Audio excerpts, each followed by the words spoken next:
Which one is not correct, कौन सा सही नहीं है। इन स्टेटमेंट में से आपको जो सही नहीं है वो फाइंड आउट करना था। यदि वो एक है तो आप एक बता सकते हैं या फिर वंस भी हो सकता है।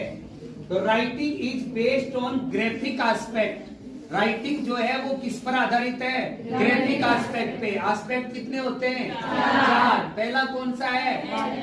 लिसनिंग एस्पेक्ट थोड़ी है। पहला सेमेंटिक, दूसरा फोनेटिक, तीसरा फोनेटिक कम ग्राफिक और फोर्थ ग्राफिक। तो इसका मतलब ये बिल्कुल सही स्टेटमेंट। अगला, ब्लूम सजेस्टेड, ब्लूम ने सजेस्ट किए 3 डोमेन्स ऑफ लर्निंग। तो ब्लूम ने 3 डोमेन्स को सजेस्ट किया था। 3 डोमेन कौन कौन से? कॉग्निटिव, कॉग्निटिव और अफेक्टिव। तो 3 डोमेन है। ये स्टेटमेंट भी कैसा हो गया? करेक्ट। अगला, there are 3 poles of TLP। Teaching learning process के कितने पोल होते हैं? तो 3 पोल कौन कौन से हो गए?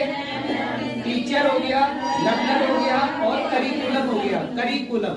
अब आप यहाँ पर देखेंगे कि सेंट्रल पोल कौन सा है? लर्नर। लर्नर इसका सेंट्रल पोल है, तो ये भी करेक्ट स्टेटमेंट हो गया। अगला, there are 4 phases of TLP। Teaching learning process के कितने फेज हैं? 4। कौन कौन से हो गए? Selection, gradation, presentation, evaluation. तो ये कौन सा हो गया? करेक्ट हो गया।